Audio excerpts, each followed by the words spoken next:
रूस और यूक्रेन के बीच जारी युद्ध एक बार फिर से बेहद खतरनाक मोड़ पर पहुंच चुका है। बताया जा रहा है कि अमेरिका के राष्ट्रपति डोनाल्ड ट्रंप से हुई मुलाकात के कुछ ही घंटों बाद रूस ने यूक्रेन पर बड़े पैमाने पर मिसाइल हमला किया है। राजधानी कीव समेत कई शहर में देर रात तक अचानक सायरन बजने लगे और लोगों को तुरंत बंकरों और मेट्रो स्टेशनों में शरण लेने की सलाह दी गई। आसमान में लगातार धमाकों की आवाज सुनाई दी और कई इलाकों में अफरा तफरी का माहौल बन गया। इस माहौल के बाद पूरी दुनिया की नजर एक बार फिर से रूस यूक्रेन युद्ध पर टिक गई है। रिपोर्टों के मुताबिक रूस ने इस हमले में बैलिस्टिक मिसाइलों और क्रूज मिसाइलों का इस्तेमाल किया है। यूक्रेन की एयर डिफेंस प्रणाली ने कई मिसाइलों को हवा में ही गिरने का दावा किया है, लेकिन कुछ मिसाइलें अपने लक्ष्य तक पहुंच गईं। कई इमारतों, बिजली व्यवस्था और अन्य बुनियादी ढांचों को नुकसान पहुंचने की खबर सामने आई है।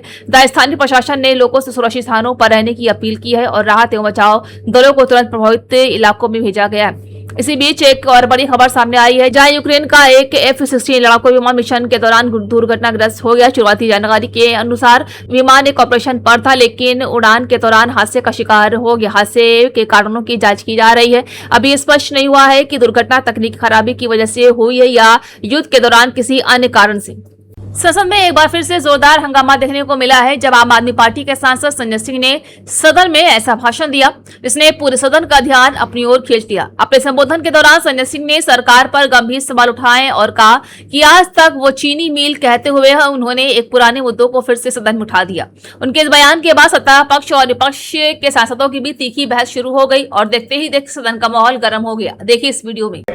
उत्तर प्रदेश के अंदर 2003-04 से बैतालपुर चीनी मिल मान्यवर बंद पड़ी हुई है। उनके किसानों का मुद्दा है मान्यवर। उत्तर प्रदेश के अंदर इस चीनी मिल को खुलवाने के लिए आदरणीय प्रधानमंत्री जी ने आश्वासन दिया, गृह मंत्री अमित शाह जी ने आश्वासन दिया, उत्तर प्रदेश के मुख्यमंत्री ने कहा, लेकिन आज तक वो चीनी मिल चली नहीं। स्टूडेंट प्रोटेस्ट और जेनजी को लेकर दिए गए बयान के बाद बॉलीवुड की राजनीति अब फिर से गर्मा गई है।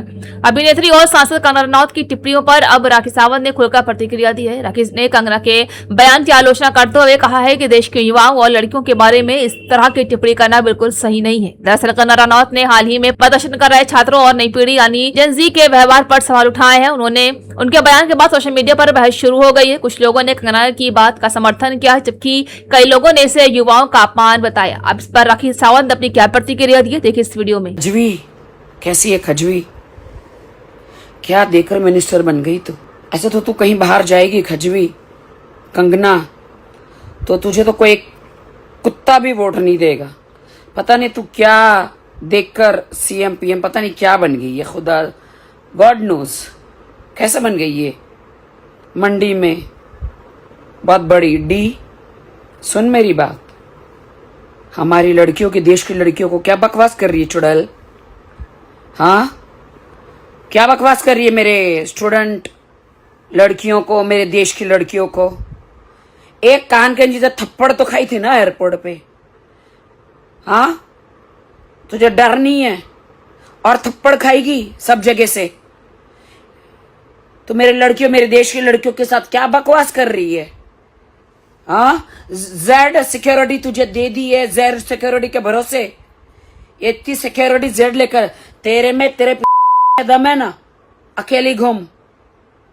हम जैसे घूमते, अकेली घूम, तब तुझे पता चलेगा देश की ताकत, देश के बच्चों की ताकत, देश के लोगों की ताकत। भगौड़ी सांसद में बैठ के क्या बकवास करे जा रही है अकेले। देश की लड़कियों को इतना बुरा बोल रही है। अपना चरित्र देख, बॉलीवुड में क्या क्या करी है, किस किस के साथ रही है, कितने कितने साल कहां कहां मुंह काला किया है। अपना चरित्र देख, गटर माउथ, गंदे नाली की कीड़ी, मेरी देश की लड़कियों के खिलाफ बोल रही है। तेरी इतनी औकात है? आतंकवाद को वर्षों तक अपनी रणनीति का हिस्सा बनाने वाले पाकिस्तान अब खुद उसी आतंकवाद की आग में झुलसता हुआ दिखाई दे रहा है। देश के अलग अलग हिस्सों में लगातार बढ़ रहे आतंकी हमले पाकिस्तान की सुरक्षा व्यवस्था पर कड़े सवाल खड़े कर रहे हैं। ताजा मामला पाकिस्तान के अशांत प्रांत खैबर पख्तूनख्वा का है, जहां चरमपंथियों ने एक बार फिर से सुरक्षा बलों को निशाना बनाते हुए पुलिस की एक चेकपोस्ट पर बड़ा हमला कर दिया।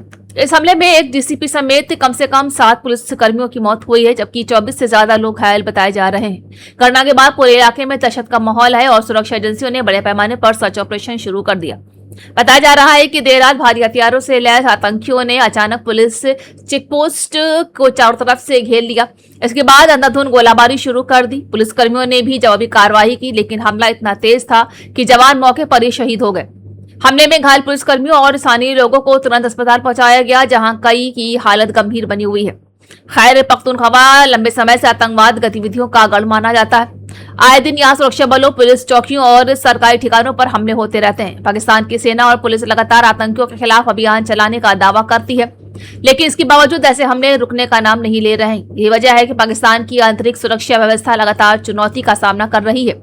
वहीं स्थानीय लोगों का कहना है कि वो डर के माहौल में जीने को मजबूर हैं और सामान्य जीवन बुरी तरह प्रभावित हो चुका है। उधर बलूचिस्तान में भी हालात लगातार खराब बने हुए हैं। इस प्रांत में आतंकवादी संगठनों और चरमपंथी समूहों की गतिविधियां लगातार बढ़ रही हैं। पिछले कुछ महीनों में बलूचिस्तान में कई बड़े हमले हो चुके हैं, जिनमें सुरक्षा बलों के साथ साथ आम नागरिक भी निशाना बने हैं। पाकिस्तान सरकार इन घटनाओं को रोकने के लिए लगातार सैन्य अभियान चला रही है, लेकिन हिंसा पर पूरी तरह काबू नहीं पाया जा सका है। विशेषज्ञों का मानना है कि जब तक इन इलाकों में राजनीतिक स्थिरता, विकास और स्थानीय लोगों का भरोसा नहीं जीता जाएगा, तब तक हालात समान होना मुश्किल रहेंगे।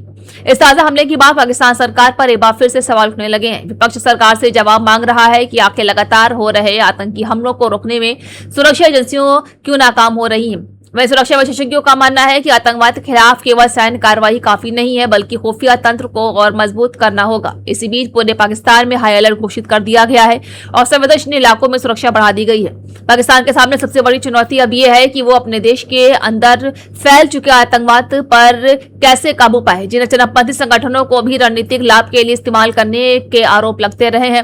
आज वही संगठन पाकिस्तान की सुरक्षा के लिए सबसे बड़ा खतरा बन चुका है। लगातार हो रहे हमले ये संकेत दे रहे हैं कि आतंकवाद की समस्या अब केवल सीमावर्ती इलाकों तक सीमित नहीं रही, बल्कि पूरे देश की स्थिरता के लिए गंभीर चुनौती बन गई है।